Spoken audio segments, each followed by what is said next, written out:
On avait dit hier que les personnes qui ont une très grande élévation d'âme font attention de ne pas dormir dans la journée durant le laps de temps de 60 respirations. Il y a plusieurs opinions sur la longueur de ce laps de temps. Certains disent que c'est 3 heures, mais la preuve qu'ils ont apportée a été repoussée. D'autres disent que c'est un peu plus d'une demi-heure, et d'autres disent que c'est un peu plus de 3 minutes. Et donc les personnes qui font attention à cela le feront en fonction de ce qu'ils peuvent faire. Voici les actions qui nécessitent de se laver les mains après les avoir faites à cause du souffle impur qu'elles entraînent sur les mains. Et c'est pourquoi il faudra se laver les mains au plus vite et jusqu'au poignet, et en cas de difficulté, en tout cas, sur toute la longueur des doigts. Par contre, celui qui s'est sali les mains avec de la boue ou de la vase, il lui suffit de bien se nettoyer les mains, même à sec, car cela n'entraîne pas de souffle impur. Il y a donc celui qui s'est levé de son lit, dont on a parlé jusqu'à présent, qui doit se laver 3 fois les mains, celui qui est sorti des toilettes, même s'il n'y a rien fait. Et il suffit dans ce cas, et les cas suivants, de se laver 1 fois les mains. De même, celui qui sort d'un établissement de bain, celui qui s'est coupé les ongles, ou celui qui a touché à ses chaussures, par exemple en se déchaussant, et celui qui touche à ses pieds, ou qui se gratte les cheveux.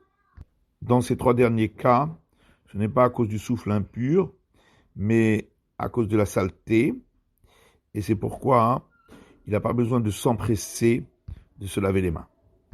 Également celui qui marche entre des tombes dans un cimetière, ou qui touche à un mort, ou qui est entré dans la pièce où se trouve un mort. Dans tous ces cas-là, où c'est à cause du contact avec un mort, certains disent, et c'est ainsi l'habitude, de se laver 3 fois les mains.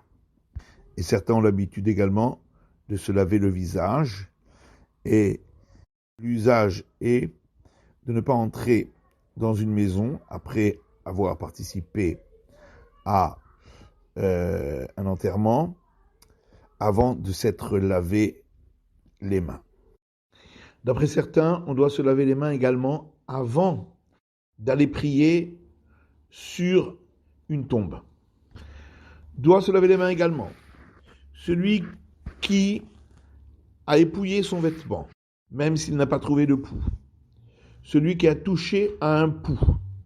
Par contre, s'il a touché à une puce, il lui suffira de se nettoyer les mains.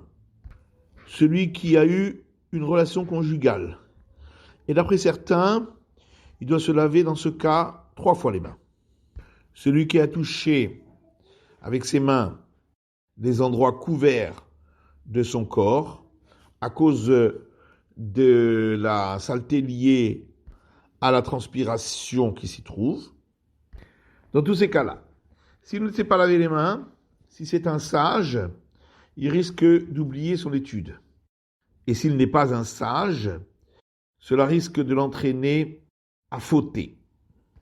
Également, celui qui pratique une saignée, ou même qui pose une sangsue sur son corps pour pratiquer cette saignée, doit se laver les mains ensuite.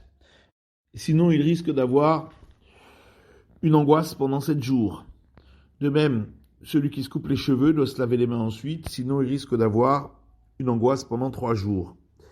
Et celui qui s'est coupé les ongles, qui ne s'est pas lavé les mains ensuite, risque d'avoir une angoisse pendant 1 journée et ne pas comprendre d'où vient cette angoisse.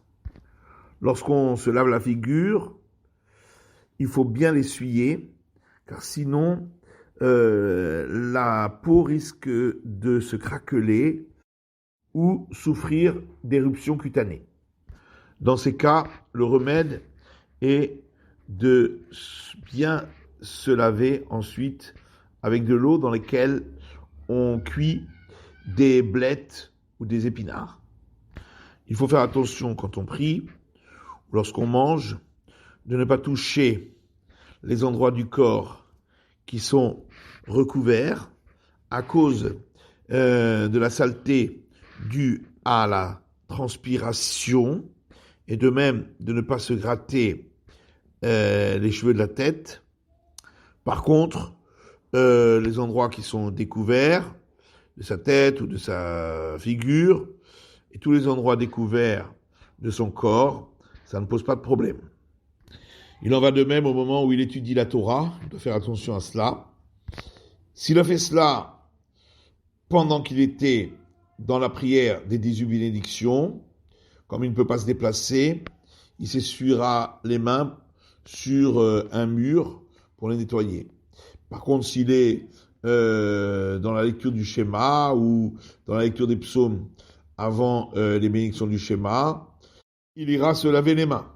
S'il a touché à un de ces endroits couverts du corps pendant le repas, après avoir mangé du pain, il devra recommencer le lavage des mains pour manger du pain, mais sans dire la bénédiction. Il faut faire attention à la transpiration du corps, qui est un poison. Donc, de ne pas toucher d'aliments si on a touché la transpiration du corps, dans les endroits recouverts. Par contre, la transpiration du visage, elle, n'est pas dangereuse.